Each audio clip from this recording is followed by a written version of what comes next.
Kindly settle down.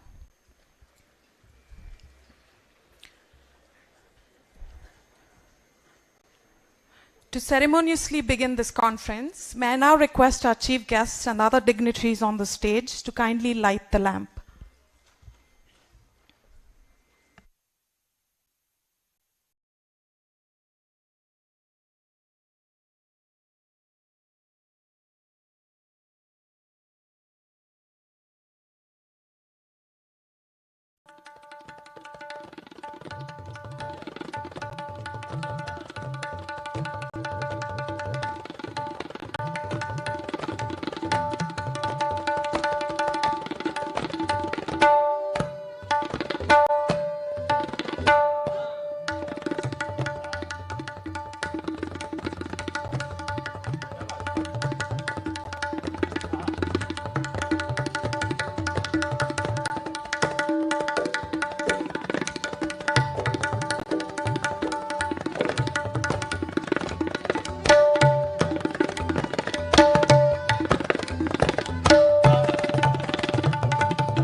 May I now invite Dr. Shantala Hegde, Additional Professor of the Department of Psychology at NIMHANS, to deliver the invocation.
मनोबुद्ध्यहङ्कारचित्ता निनाहं न च श्रोत्रजिह्वे न च घ्राणनेत्रे न च व्योमभूमिर्न तेजो न वायुः चिदानन्दरूप शिवोऽहं शिवोऽहं शिवोऽहं शिवोऽहम्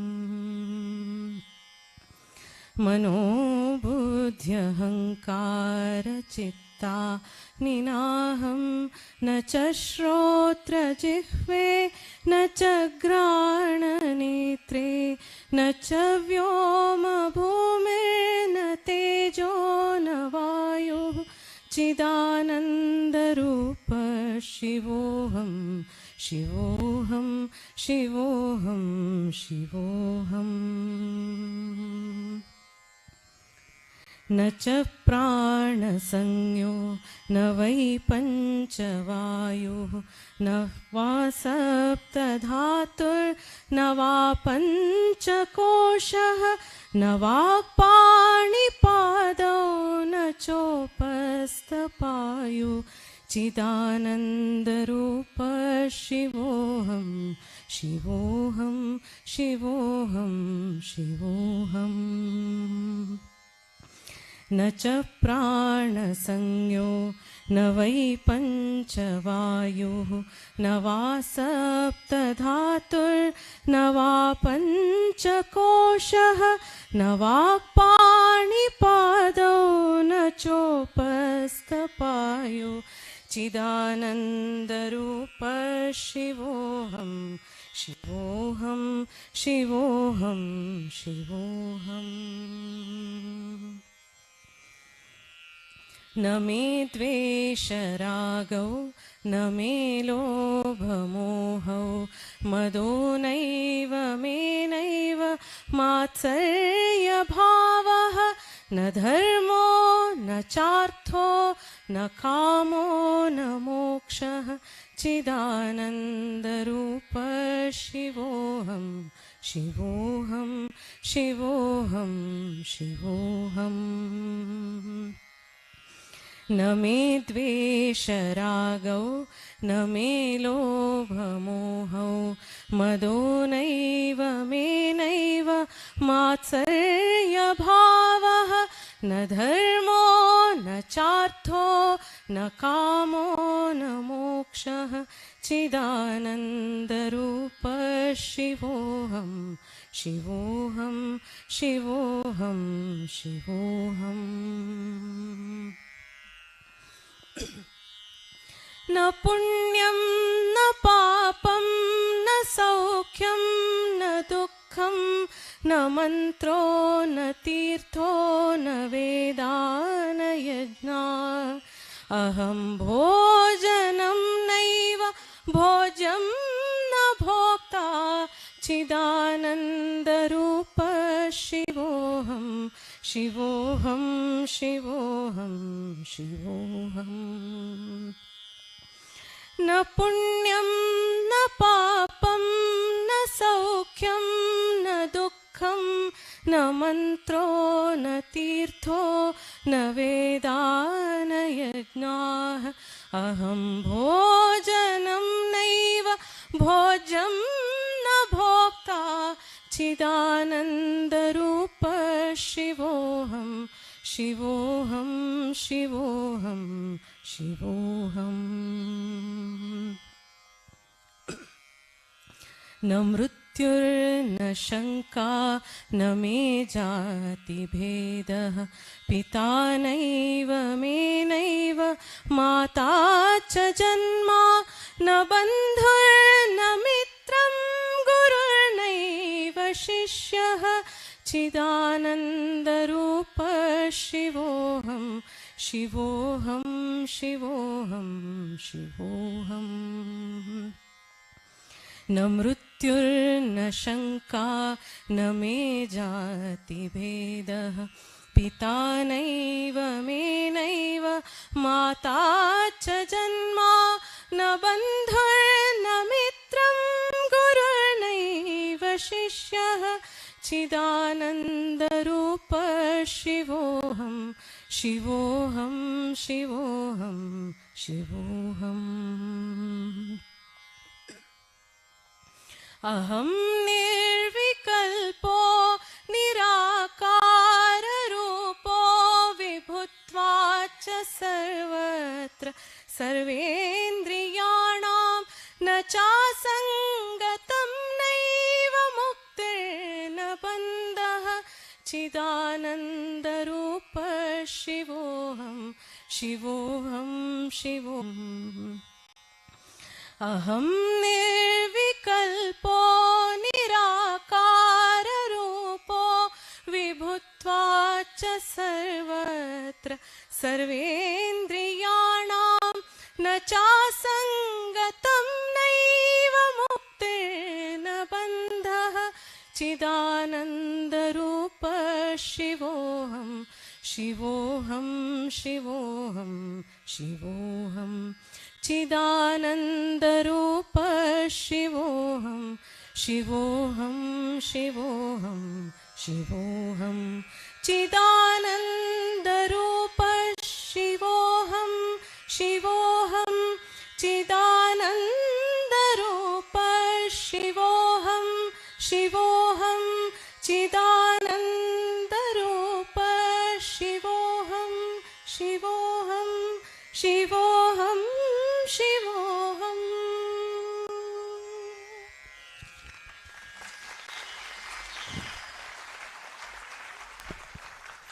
Thank you, madam, for a melodious recital. Ladies and gentlemen, on behalf of India Foundation and the National Institute of Mental Health Sciences, I'm delighted to welcome you all to the first of its kind International Conference on Consciousness. We have with us over the next 2 days some globally eminent researchers and inventors in the area of physics, biology, neuroscience, artificial intelligence, cybernetics, quantum computing, and all allied fields, as well as scholars and spiritual teachers of the major Indic spiritual and psychological disciplines and doctrines, deliberating and exploring consciousness. With no further ado, I invite Com Carpentier de Gordon, Distinguished Fellow, India Foundation, to kindly deliver the welcome address. He is currently also the convener of the editorial board of World Affairs Journal. Over to you, sir, for the welcome address.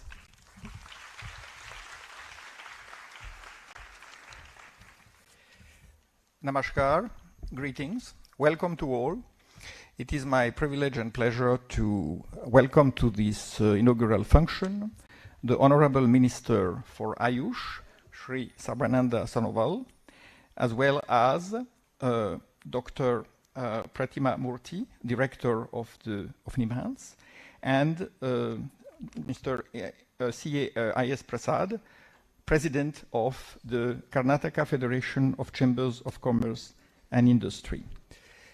This is a very auspicious occasion. I also give a warm welcome on behalf of India Foundation, and in particular of its member of the Board of Governors and founder, Sri Ram Madhav, to the several participants who have come sometimes from great distance to enlighten us on their work and research. Some of them are indeed among the most eminent in their field worldwide. Some could not come, unfortunately, due to the difficult circumstances the world is going through, and will be with us online in the next 2 days. Others still are watching us, or will be watching us, on the live stream from all over the world, because many of the top specialists, experts on the field of consciousness from all disciplines are indeed aware of this conference and are wishing it well, and hope that if further conferences are held in the coming years, they will be able to participate in person. I will simply say that, there are 3 Mahavakyas. One is Sarvam Kalvidam Brahma, the other is Tattvamasi, and the third is Manodrishyam Idam Lokam. That circumscribes the basic theme of this conference.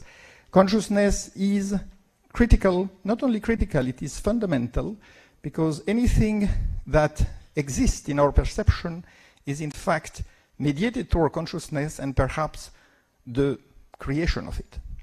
This is taught by a number of ancient disciplines in the Hindu, Buddhist, and Jain traditions. And it is also taught increasingly in a number of advanced scientific and philosophical institutes worldwide, because as research progresses and acquires more and more sophisticated instruments, it comes closer and closer to the Vedantic and Buddhist perspectives. Even though they may not be seen as identical, they still converge, and so does physics today. And physics in turn inspires biology, psychology, and all the other sciences, whether soft or hard. We even get into technology, and that has ominous implications. It has, of course, immense potential for improving human life and health, but it also has military applications, which are increasingly being developed. And I experienced when we were planning this conference, how in some advanced research centers, which I will not name, there was great reluctance in getting involved because most of the research is considered secret, privilege, and therefore should not be in any way made available in other countries. So this is the world we're going into, and we have to be aware of that. Now, I really wish all those who have come, the delegates in particular, and I also greet both Swamiji and Geshe, who represent their respective traditions.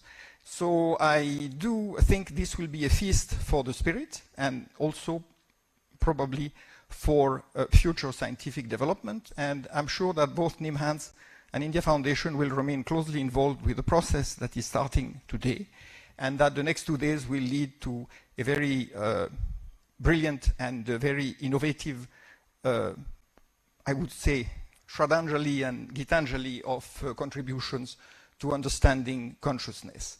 So I again thank all of you and wish you well during this conference. Thank you. Thank you, sir. May I now request our chief guest for this evening, the Honorable Minister for Ayush, Government of India, Shri Sarbanand Sonowal ji, to release the souvenir booklet of the conference.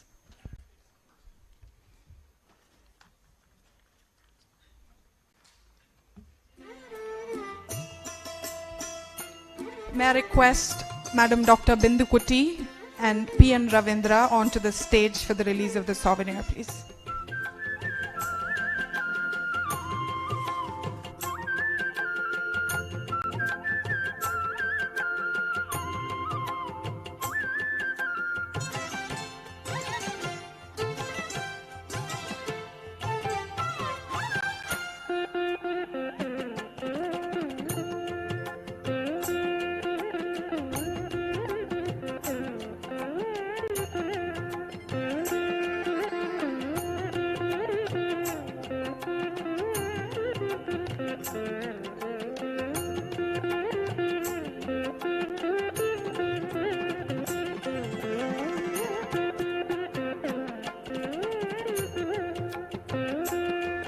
Thank you.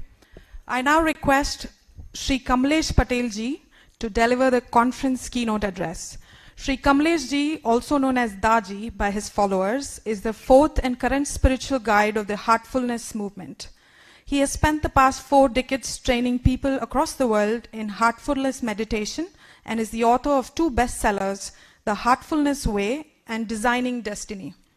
Daji is a thought leader, a change maker, bringing together the best of ancient traditions of yoga and modern science to offer a set of remarkable meditative techniques known as heartfulness. We have Daji connecting to us virtually today. Over to you, sir, for the keynote address.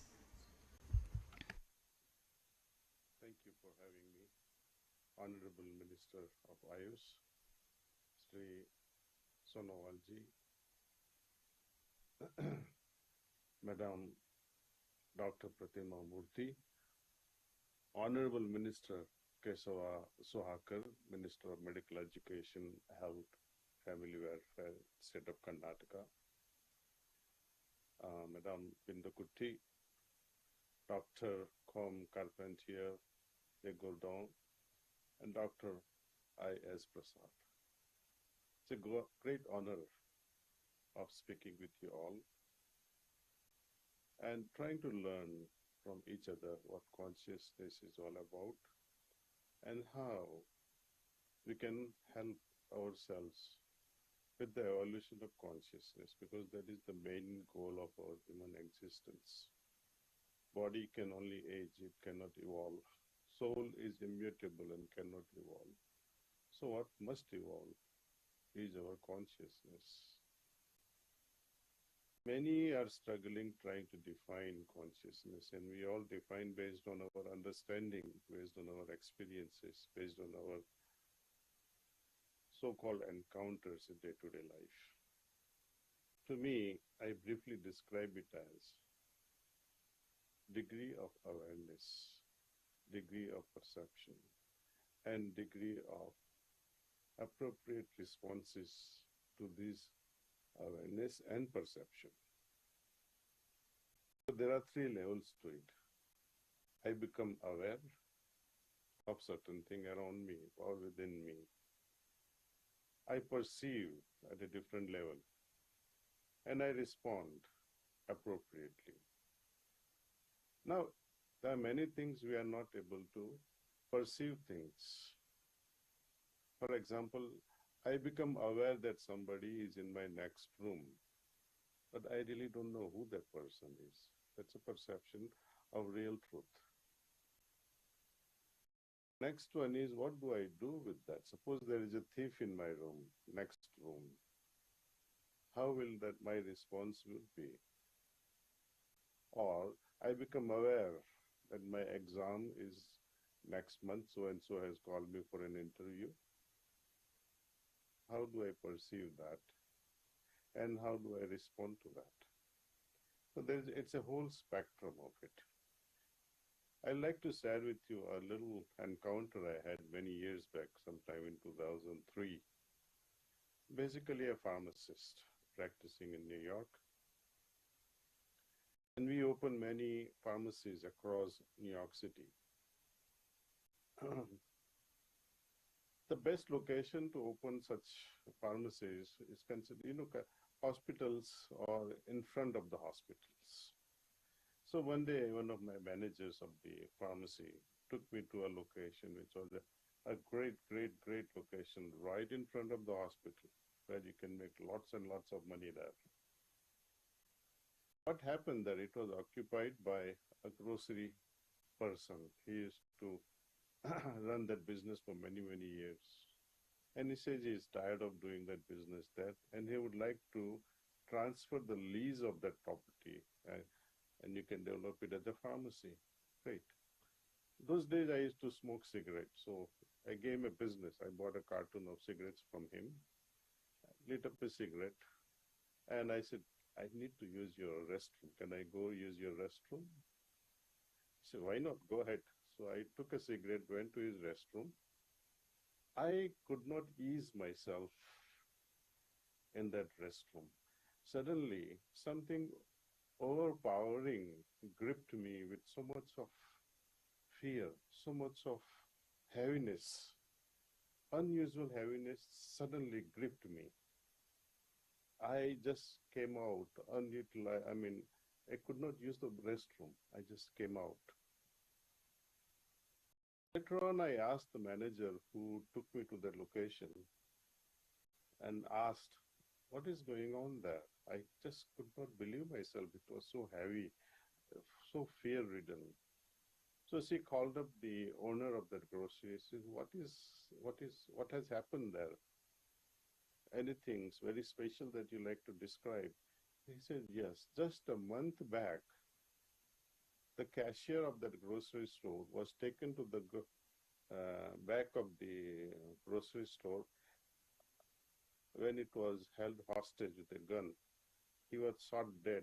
He was killed in that bathroom.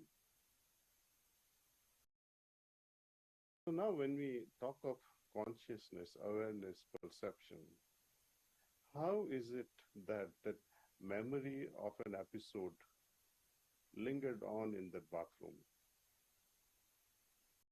Many things that happen in some houses, the way certain families interact.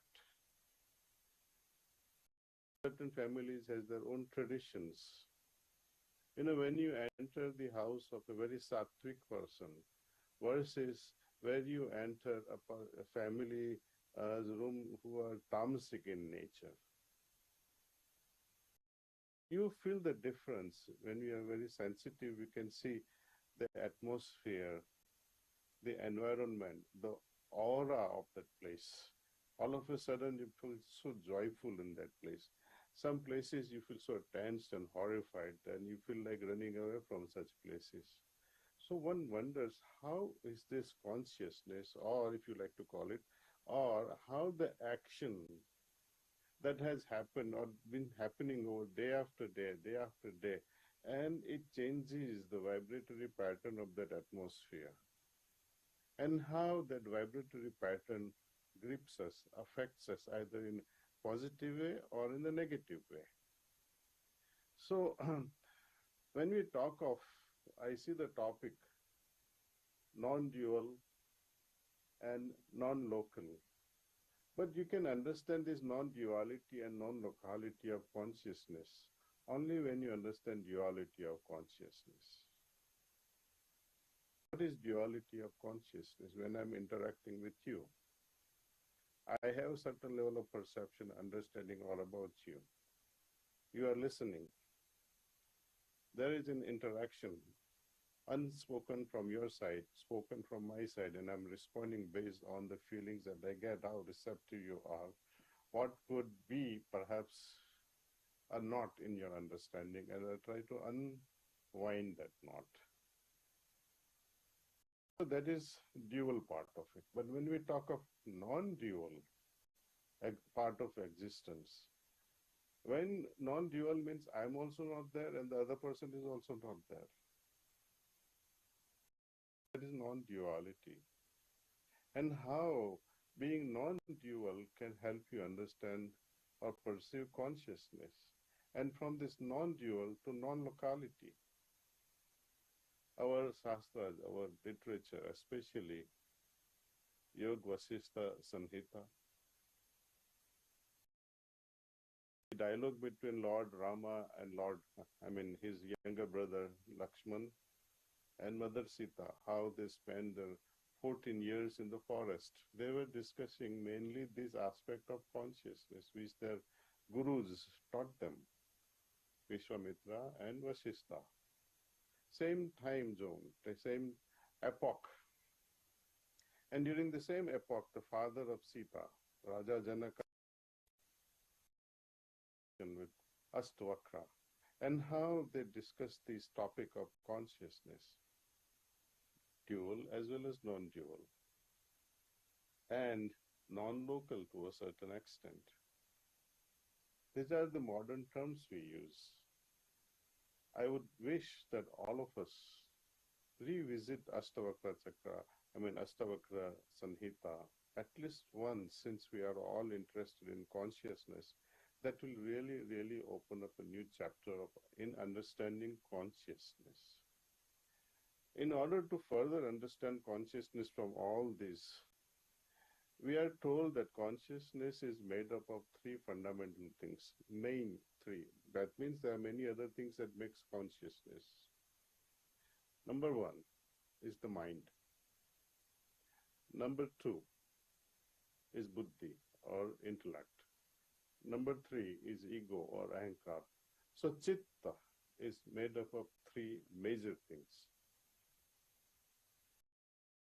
mind, buddhi, and ahankar. Now, what becomes of this consciousness, my chitta, at the pinnacle of its consciousness? Then I have to understand what becomes of these individual things like mind, what becomes of the mind, what becomes of the intellect, and what becomes of my ego, when they also evolve, unless and until the functions of the mind, the functions of the intellect, and that of ahankar, the ego, unless and until they don't change for positive results, consciousness also cannot change. For example, if I cannot think properly, can I or will I be able to evolve my consciousness? Think over it. If I don't have really, really great intellect or intelligence or ability to intuit or that wisdom, will I be able to help my consciousness evolve? And ego. What becomes of the consciousness when one is head bent on his own belief system and try to be extravagantly egoistic? Can highly arrogant and egoistic person understand consciousness, his own consciousness and that of others? Can such individuals' consciousness can at all evolve at all? What becomes of the mind, the function of the mind as it evolves?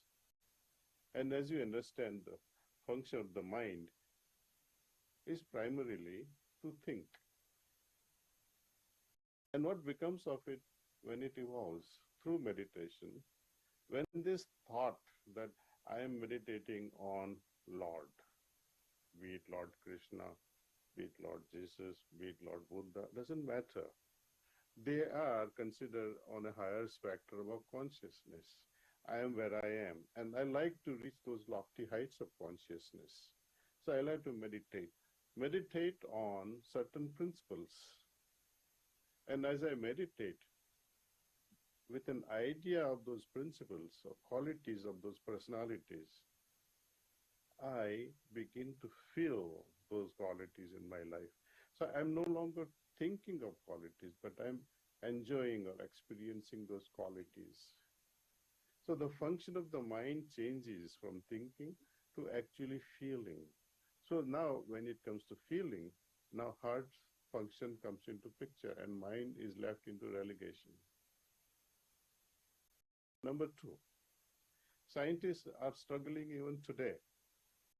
We are able to pinpoint exactly through fMRI which is the seat of our thinking, which is the seat of our cognition, which is the seat of our memory and recall of memories, which is the seat where our optic nerve ends up and helps us see things, where the auditory nerves end up and serve us to hear things, my taste buds, my touch abilities, etc. But scientists are yet to find the part of the brain involved in intuition. No one can pinpoint and say this is the part of the brain which is involved in intuition. Now, I would like to propose to all the great scientists, eminent scientists, that we have a team of children who are able to close their eyes and read books. They are able to intuit colors. Many of you must have witnessed there are many organizations who does this. But we have children who up to 99% of accuracy, they say, I can read this blindfold with closed eyes. We can also test what happens to a child when they close their eyes versus when they keep their eyes open. When you keep your eyes open in fMRI, you can see the lights lit up at the center of optic nerve.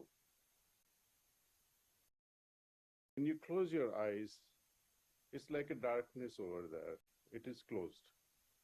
Optic nerve center is not lighted up. So you have understood that when I keep this child in the tunnel, fMRI tunnel, and keep the eyes closed like this, the optical center is not activated. At that time, you give this child anything, a book to read with the closed eyes. When the child is reading a book, what is happening there? The child's consciousness is gone to a different level. They are not reading the way we read normally. It's not even braille. It's not even visual reading, nor it's a touch where one reads braille. But they intuit masterfully and read exactly what has been written there. And when that happens, fMRI will reflect the lit up zone of the brain and you will be able to see that this is the part of the brain involved in intuition. I think my time is up and I can't speak anymore. But we all can really do a research in this, help people to change the function of the mind, the function of the intellect, and perception of ego. That combined can change the consciousness. Finally, I would like to say the purpose of human existence is to help evolve this consciousness. And what is meant by evolving the consciousness? It is very simple. We all have a certain level of perception or ability to perceive and be aware of things. It's very, Swami Vivekananda puts it nicely. He says it's a thin film of water. Available consciousness can be compared with a thin film of water, which is sandwiched between two giant oceans. Now you can imagine one ocean, Pacific Ocean, another Atlantic Ocean, and you have a fine film of consciousness, and that is the situation. Evolving this consciousness, my super consciousness to soar higher into sky of consciousness and help my little film of consciousness to dive deeper, very deep depths of my heart into subconsciousness, and thus expanding this thin layer of film into a broadband film of consciousness. It is only through meditation and meditation alone one can improve consciousness. There is no other way. No machine can help you understand what is consciousness. Machines can today help us in identifying this zone of the brain or this particular part of the body, etc. But in order to understand consciousness, one will have to actually experience it. One wonders at such statements, Mahavakyas like Satchitanand. What is Satchitanand? Satchitanand is like a code word given by our sages and saints for the posterity to remember that there is something like Sat Chit Anand. It only means this, that when your Chit attains truth, you will become blissful. So try to attain this truthful state of existence. And later on, always this fundamental question remains. Just as sages and saints, yogis, they are busy with consciousness. They contemplate on consciousness. They enjoy the field of consciousness, Satchitanand. The query or the quest remains in understanding what is it that supports consciousness. Thank you all.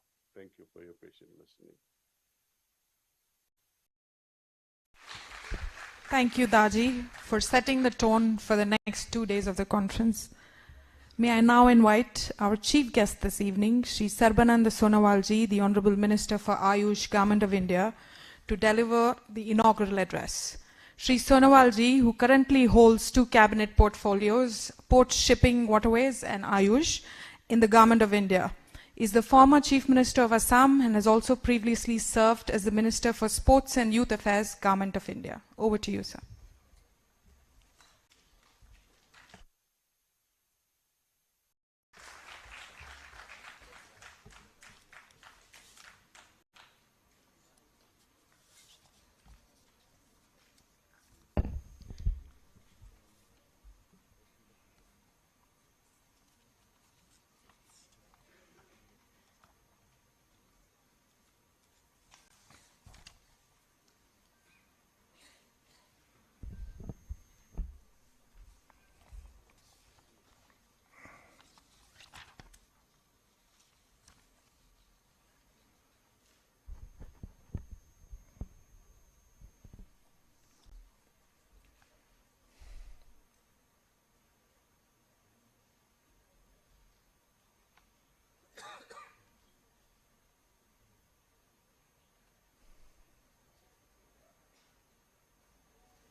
Namaskar. Respected Kamlesh de Patelji, the 4th spiritual guide in the Sahas mark system of Raja Yoga meditation. Respected Director Nimhans, Dr. Pratima Murthy, respected Com Carpenter, distinguished fellow India Foundation, respected Dr. B.S. Sankaranarayana Rao, Register Nimhans, and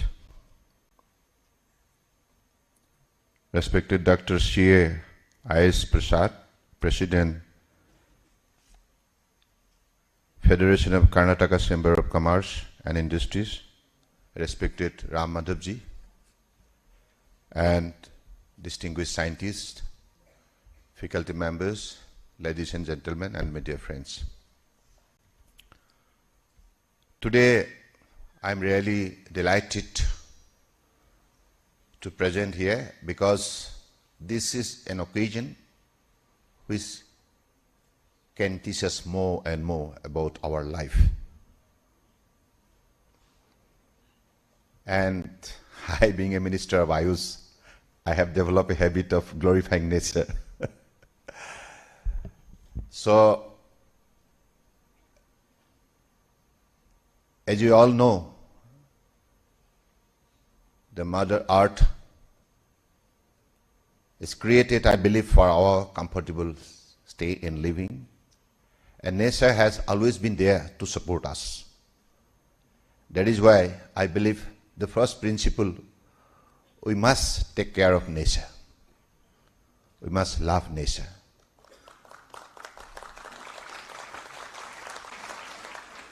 A thing of beauty is joy forever. Nature is so beautiful, so powerful, so affectionate, so love. Every quality of human being exists in nature. And I believe that's why, even in Mahabharata also, Bhagavan Krishna advised Arjuna not to break the law of nature. प्रकृति का नियम की किसी भी हालत में उल्लंघन नहीं होना चाहिए. यानी कि प्रकृति भगवान का ही रूप है. So I believe with that sense of feelings to nature, I begin my few lines. Hope you will all cooperate. I am very pleased to open the International Conference on Exploring Consciousness from non-duality to non-locality, which will begin by a debate about the current rise of AI-equipped machines that seem ever more capable not only of helping human beings, but also of replacing them and perhaps one day of controlling and ruling over them. This is one of the critical challenges that we face globally, all the more so because the technological leadership acquired by a few nations in this still relatively new area of research and development can lead to a new form of colonialism over the less wealthy and therefore less advanced countries in a world where the use of advanced computers, robots and other powerful tools that will increasingly mingle with and become part of human beings is becoming indispensable not only to compete in a high technology dependent economy but also to protect national sovereignty and autonomy, which are the guarantees of true freedoms. As an ancient civilization endowed with very ancient traditions of spiritual inquiry closely connected to the study of nature and life, which matured into the sciences of Ayurveda and Yoga, as well as several other traditional disciplines, India is an ideal meeting ground for pioneering researchers and experts in the field of consciousness studies.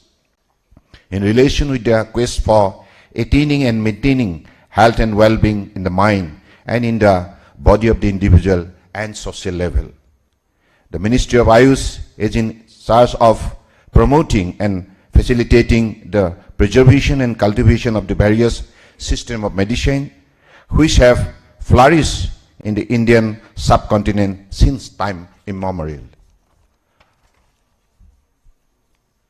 I may briefly mention some of our most relevant current activities. In 2021, we have taken various policy initiatives to promote Ayush system of medicine. The latest is the Ayushashtra Yojana, a new umbrella scheme that has been developed to roll out authentic classical Ayush intervention for promoting community health care and to provide support for establishment of Ayush medical health unit in reputed Ayush and allopathy institution. The Minister of State have already in this case mentioned. In 2020, the Department of Ayush, Ministry of Health and Family Welfare, has launched the National Ayush Mission during the 12th National Economic Plan for implementation through state and union territories. The basic objective of NAM is to promote the Ayush medical system through cost-effective Ayush services, strengthen educational system, facilitate the enforcement of quality control of Ayurveda, Siddha, Unani and homeopathy, drugs and sustainable availability of Ayurveda, Siddha, Unani and Homeo raw materials.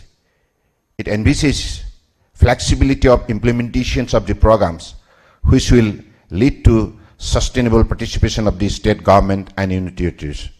The NAM contemplates establishing a national mission as well as corresponding missions at the state level. To that end, NAM is likely to significantly improve the department outreach in terms of planning, supervision and monitoring this scheme. The Government of India has launched the National Mental Health Programs in 1982, keeping in view that heavy burden of mental illness in the community and inadequacy of mental health care infrastructure in the country to deal with. This has three components: treatment of the mentally ill, rehabilitation, prevention and promotions of positive mental health. All these programs in the area of healthcare can benefit from an improved scientific understanding of the mechanism of consciousness which impact the physical condition of human being as much as they determine their potential for intellectual and emotional development and blossoming, which are in turn keys to a happy and well-rounded personality. The various theories and experimental results achieved by the very eminent experts who have gathered for the conference will, I am sure, facilitate further progress in the endeavor, and I wish them a great success. So this is the kind of submission I had before you. And as you know, India, through its traditional system of medicine, got the special global recognition from the level of WHO. As you know, in the recent past, WHO, the strongest wings of UNO, health wing of UNO, who has established their first extension office in India, Jamnagar, Gujarat. I believe this is the tallest achievement on the part of the traditional system of medicine by the Indian in the global scenario. I believe you should particularly glorify the stand we have achieved so far. I believe under the directive, particularly this achievement, we should all the time glorify, because we all know that India is rich in its traditional system of medicine for centuries together. But our practitioners, our healers, staying in the remotest part of the villages, they have been practicing for years, for centuries, but they didn't receive the recognition. But in the 21st centuries, under the visionary leadership of our Honorable Prime Minister Narendra Modi ji, because of his untiring effort, devoted effort, now India could able to achieve that target. Now India is the global leader in the sector of traditional medicine. So this is an opportunity for all of us, particularly for the young generation. I have a special appeal to them. Please come forward, take up the challenge and prove we are the best. We are the best. We are the best in the world. So I believe whatever integrative system developed in this particular beautiful institution, NIMHANS. So this particular institution have developed the three systems together. That is allopathy, yoga and Ayurveda. This is the right way of proceeding, I believe, because few moments back, Daji rightly mentioned the problem of ego, how it creates problem to the mankind. So I believe if all the system work together and creating a better working relationship, developing a better understanding, that will definitely help us to develop a best possible mechanism to serve the mankind. And I must express my thankfulness to the director and all her teams, because they have all been working in the spirit of Team India. And this is the power we have, because in the spirit of this, if we all work together, excel to the best possible extent, then we can serve the global society with the sense of humanity, love and affection, with devotion, dedication, discipline and commitment. Because in this field of medical science, whether it is modern or traditional, in this field, the first qualification is required, that is to develop your love and affection to the mankind. And this is a kind of noble profession through which you could attain the best possible happiness of your life by rendering service to the mankind. So I believe, I always, Ram Madhavji, I think that we should develop the meaning of hospital. Hospital, I just telling our director and all the faculty members today and all the important, leading head of the departments, let us develop a beautiful meaning of hospital. Hospital means happiness. Because when the patient suffer outside the hospital, when she or he just put inside with an expectation, now I'll be treated by none other than those souls which are pure and full of the heart of mankind. So I believe to that level we should promote this particular fraternity, because the people's expectations growing more and more, and this expectation we are to fulfill. How? This is what the method we should adopt, I believe. So with these few words, I'm really very, very happy, because respected Ram Madhavji communicated me and requested me to address this particular occasion. And all the members of this beautiful institution and also the India Foundation and all the commerce chambers from Karnataka, you have all been organizing. This is an international event, and respected scientists across the world, they are present here. They will definitely put forward their very, very important, valuable suggestion how to develop our better consciousness to lead a life of peace and tranquility, happiness, and also to lead a life of humanity. So I believe this is the challenges we are facing nowadays. Of course, I was just telling a few minutes back to some of the professors that, look, we have two challenges now. On the one hand, considering the present situation in the globe, the global warming, the climate change, which is creating tremendous threat to the existence of living organism on the planet Earth. That is why we have the biggest two challenges ahead of us. One, ecology and environment in presence of economic growth. And humanity in presence of advanced technology, growth of the advanced technology. How to maintain the balance between? We do not want to grow our economy at the cost of ecology and environment. In this particular sector, we'll have to put our special wisdom to make the balance. Of course, we'll grow economy along with the growth of ecology and environment for our comfortable survival. At the same time, humanity must stand tall in presence of the growing technology. So I believe this is a question before all of us, because this particular society, we have always been learning this particular principle. Man is a social animal, because we'll have to develop a society with better understanding, love and affection, mutual respect to each other. So with this particular principle, we'll have to live, but we'll have to grow. Technologically, we'll have to grow. Economically, we'll have to grow, but not at the cost of humanity, ecology and environment.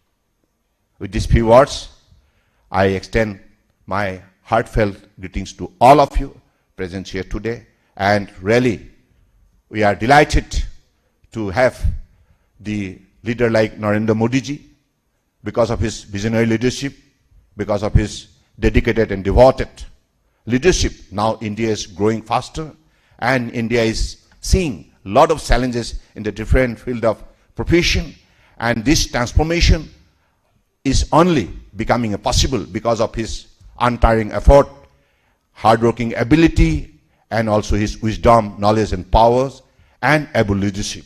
And I believe because of his leadership nowadays, we both the system, modern and traditional, we are joining hand to each other. And Minister of Health and Family Welfare, Minister of Ayush, now we have determined to develop our integration. And through our integrated effort, we are to serve the nation, we are to serve the mankind. This is how we have been proceeding, and with these few words, I conclude. Dhanyavad, Jai Hind.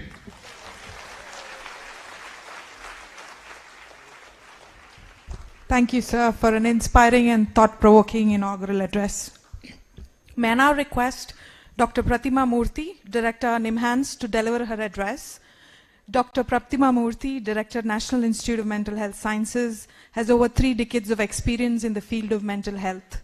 She has contributed to public policy in the fields of mental health, addictions, and integration of mental illness with non-communicable diseases, and many more. Over to you, ma'am.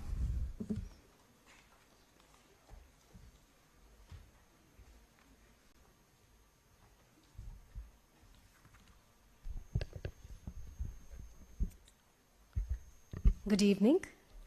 Today's chief guest, Honorable Sarbananda Sonowal ji, Minister of Ayush, Government of India.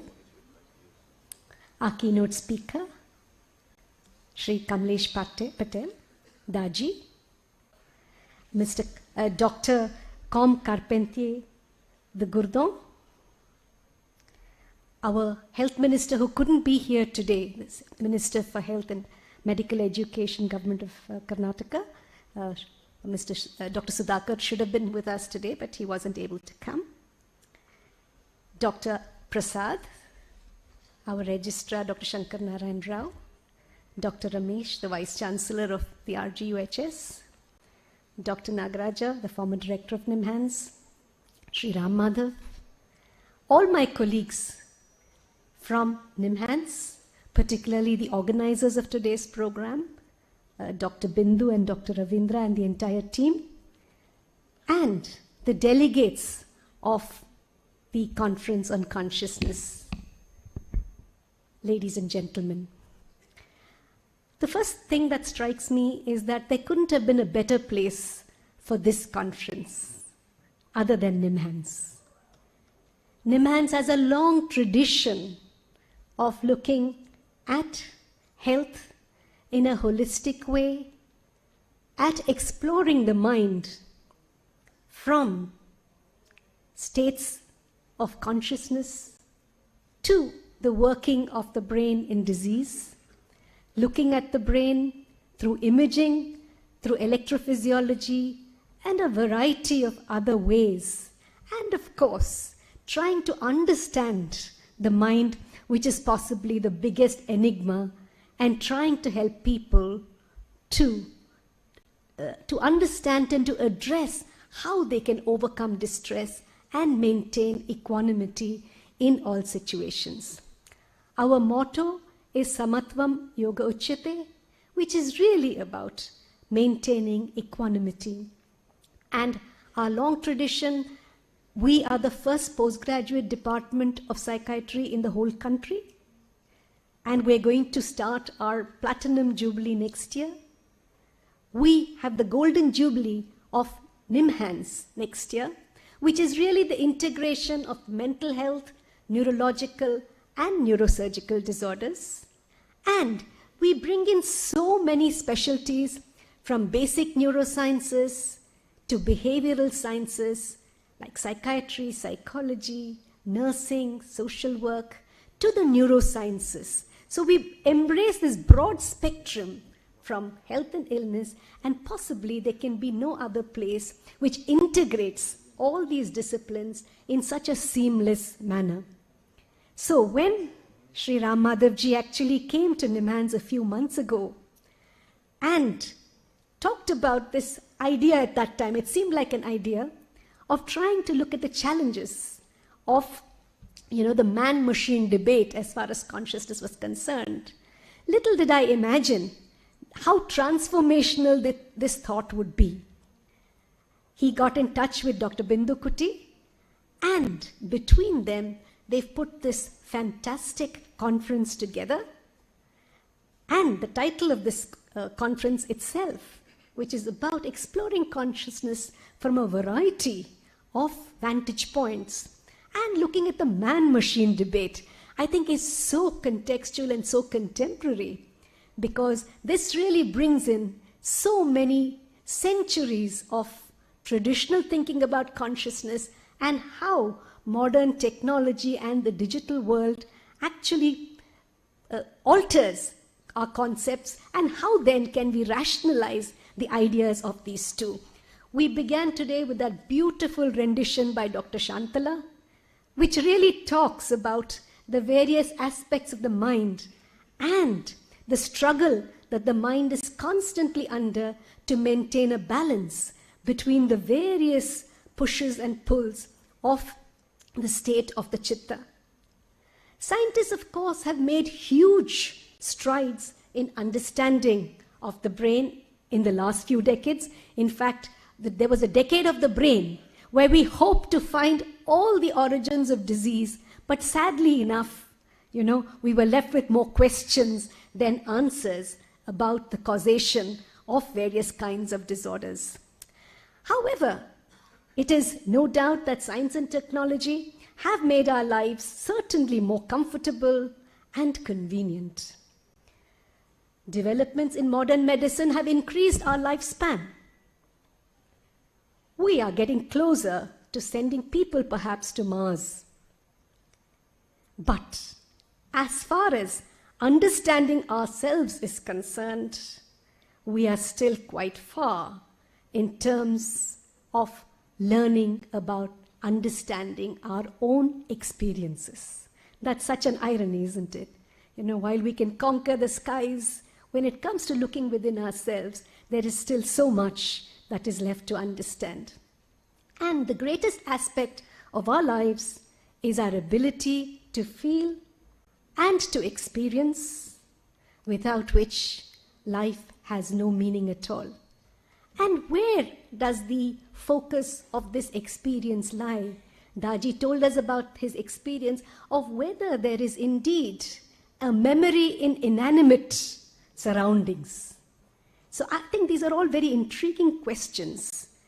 And at the end of the day, none of us would trade our subjective experience for any kind of value. This subjective or first-person experience we all have is referred to as consciousness from a Western perspective. But how does it arise? We all know that, from a scientific point of view, inputs go into the brain in the form of electromagnetic waves and vibrations in the air, for sound and chemical molecules, for smell and taste. But how does the brain magically transform these physical inputs into rich, vivid, colorful, three-dimensional, panoramic experiences of the outside world that we all experience, that we all savor from time to time? We have no answers yet for this. This is the hard problem of consciousness. How does neural activity give rise to experience? Which the Australian philosopher David Chalmers proposed. Philosophers and neuroscientists have been wrestling with this profound question for hundreds of years. Are we getting any closer to answering this? This is a question, and it's rhetorical. As technology progresses, there arises a question of whether it is possible that machines may become conscious. This presents various kinds of dilemmas, including ethical dilemmas. And the answer to this question bears huge implications in all aspects of our lives. I'm sure that the human-machine debate that's going to occur between Dr. Thomas Brophy, the president of the California Institute of Human Sciences from the United States, and Professor Kanchi Gopinath, the senior faculty from the Plaksha University, I would certainly throw some light on this very, very interesting debate. And of course, confusion is rife in consciousness research. Many different definitions exist, which makes our progress in understanding consciousness very challenging. From the Western perspective, consciousness means a subjective experience. Here, mind and consciousness are often used synonymously. However, from the Eastern perspective, the mind and the consciousness are different entities, and this conference will undoubtedly delve into these differences, provide a greater clarity, and help us to understand the nuances of this topic much better. We need to incorporate these different perspectives if we are going to get any closer to understanding this conundrum. In the conference, there is also a discussion on approaching consciousness from various perspectives as wide as neuroscience on the one hand, Sri Aurobindo, Patanjali, Vedanta, Jainism, and quantum physics. I'm pretty sure that an amalgamation of ideas from varied perspectives would make our understanding of consciousness much deeper. We all have a sense of self. How is this connected to the conscious experience? How is it altered in different states like creativity or dreaming? What role does attention play in conscious experience? Session 3 in the conference will provide some answers to these questions. Yoga and meditation provide ways of studying one's mind and the nature of consciousness. Different traditions explore this in a different way. We look at the inner exploration from an Advaita Vedanta and heartfulness tradition in another session. Meditation is also widely integrated nowadays with modern medicine. Our Honorable Minister just inaugurated the Center for Excellence in Integrated Medicine, and as he mentioned, it integrates allopathy with yoga and Ayurveda. What are the potential implications of such integration in clinical science? We know that meditation is also known to loosen up rigid identity and personality one carries while dissolving the sense of the individual self in the process. How is self-flexibility in meditators?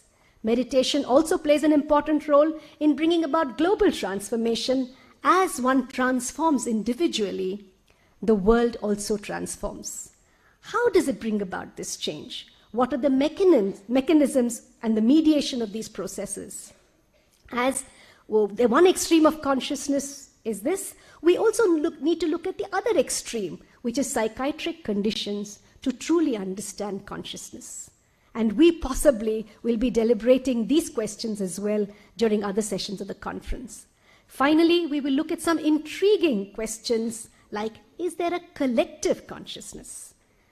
The dual aspect monism in meditation, consciousness and quantum theory, and so on. And finally, we'll have some eternal questions being posed and try to answer them, like the nature of reality, non-locality, the nature of the mind, and so on. Finally, we'll have a special address on the topic of meditation and the neuroscience of consciousness. There are many eminent speakers. It's actually wonderful if you've gone through the program. I'm sure many of you are very excited to really look at the plethora of very distinguished speakers that we have at this conference. It will not just be a great opportunity for scientists to discuss various aspects of consciousness, but for the young people who I hope will all participate in this conference to understand the complexities of not just the brain and the mind, but discussions around consciousness and also take up future collaborative activities to understand the phenomenon of consciousness from a true, realistic, and multidimensional perspective. I want to express my thanks to Ram Madhavji for actually bringing us all together onto this platform, and for my colleagues for allowing such a lovely, set of discussions to occur in the next 2 or 3 days. It's certainly going to fill us with a lot more information, a lot more introspection, and perhaps expand our own consciousness. Thank you very much. Thank you, ma'am. Now this brings us to the felicitation ceremony. May I request the Director NIMHANS, Dr. Pratima Murthy, ma'am, to felicitate our chief guest, Sri Sonabalji.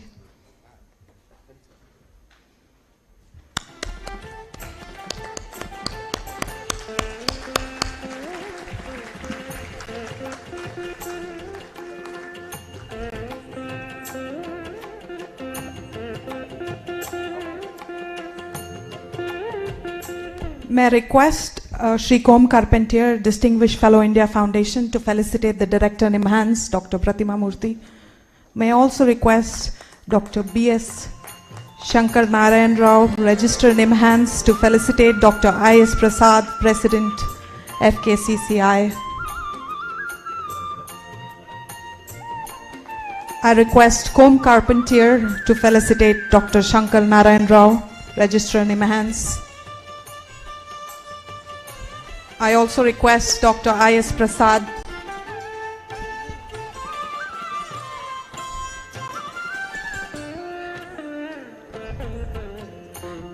Sir. May I take this opportunity to express my appreciation to Dr. Shankar Narayan Rao, because he has been really very, very precious in his support he has given for the planning and organization of this conference. Thank you, sir. This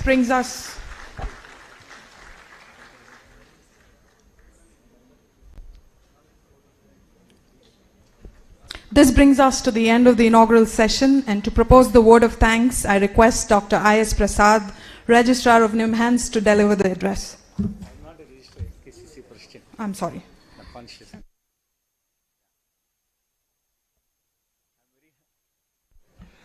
Good evening. I'll not take much time. Let me begin with talk about Ayurveda. It goes back to 3000 years. Ayur means life. Veda means knowledge of life. The consciousness, the inaugural keynote address by the Kamleshwar talks about the perception, the divine intervention. As president of FKCCI, it's nothing but the divine of intervention through Ram Madhav sir, given opportunity for FKCCI to partner with the first international conference to understand, and also the Honorable Minister been talk about the economic growth is very important, but the ecology and environment is equally balanced. And he said very clearly that the human has to be grow beyond the technology grows.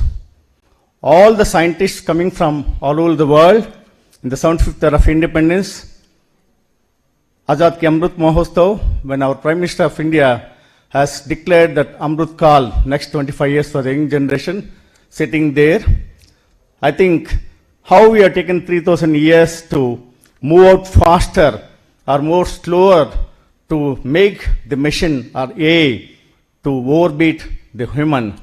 I think we must compliment the Ramadasar's India Foundation and all the organizations of India Foundation to think this the day is very important, that we should also go back and understand what 3000 years back.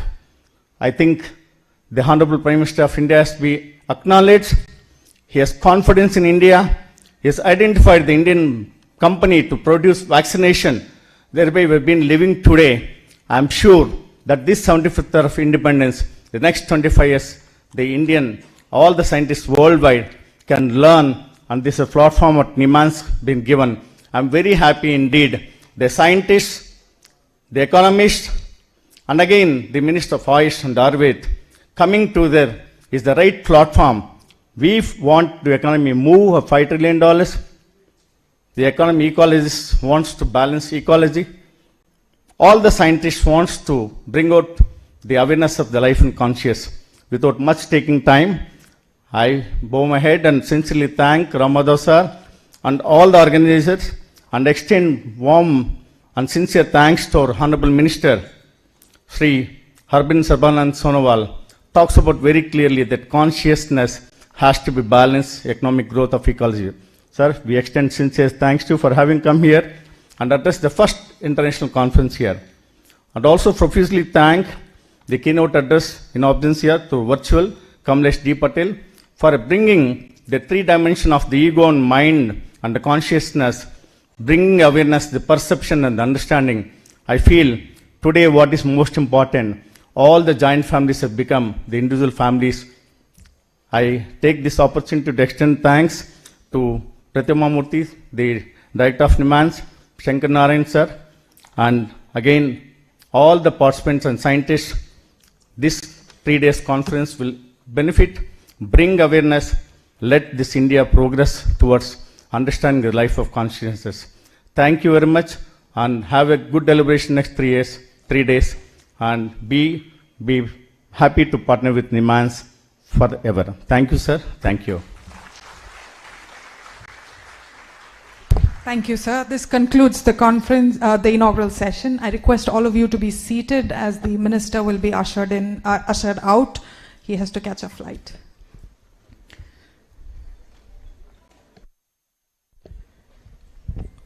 We have an announcement.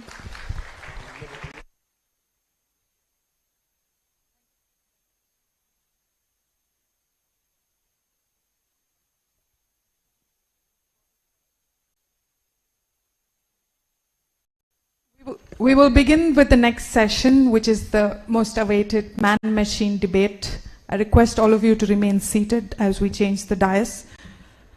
We also have an announcement for all of you. Sri Ram Madhav, the founder and member of Board of Governors of India Foundation, has recently written a book titled Partitioned Freedom. It is a historical review of the events that led to India's dramatic partition and the causes behind these events, which are objectively explained with documents and first-person testimonies in the book. So those of you who are interested, they're available outside. The book is scheduled to be officially launched tomorrow, but we have made some copies available for those of you that will be interested. Thank you.